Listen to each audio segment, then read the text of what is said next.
साफ तौर पर राम मंदिर में इतना बड़ा डाका डाला गया और ये अपराध तब से शुरू है जब रामशिलाओं के नाम पर भाजपा और आरएसएस के लोग 5 रुपए का चंदा लेते थे।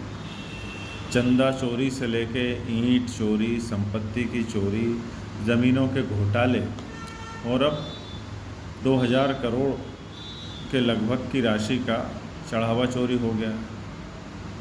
यदि अब भी कोई ये माने कि राम मंदिर जो है वो हिंदुओं की आस्था का केंद्र है तो बहुत ही गजब की बात है, फिर क्या ही कहा जाए। अब ये साबित हो चुका है कि राम मंदिर जो है आरएसएस के लोगों को आर्थिक सुरक्षा देने के लिए एक उपार्जन केंद्र के तौर पर विकसित किया गया है। इसमें कच्चे माल के तौर पर हिंदुओं की आस्था, उनके धार्मिक विश्वास, भगवान राम का नाम और एक वो झूठा आत्मगौरव भर दिया गया है कि हिंदू संस्कृति के पुनरुत्थान का ये नया प्रस्थान बिंदु है।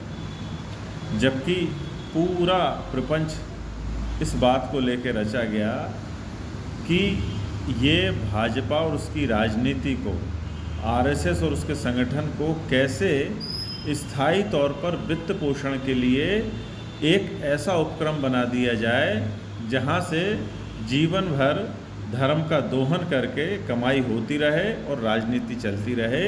अब ये धर्म नहीं है, राजनीति का अड्डा बन चुका है।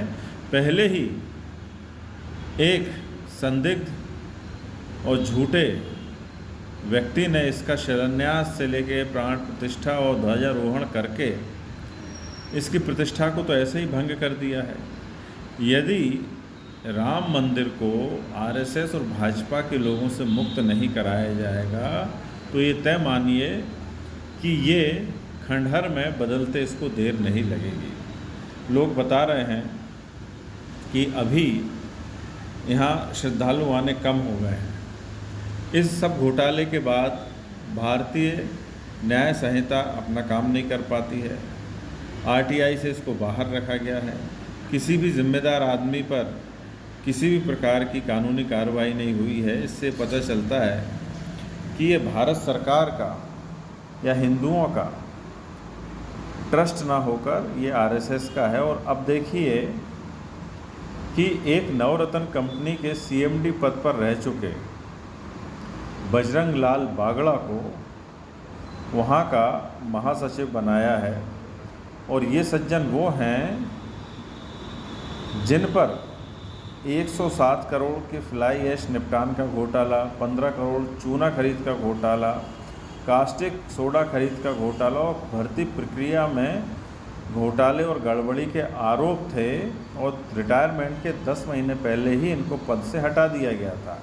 अब ऐसा नगीना आरएसएस को मिला है कि उन्होंने अब मंदिर का और ट्रस्ट का करता धरता ऐसे व्यक्ति को बनाया है।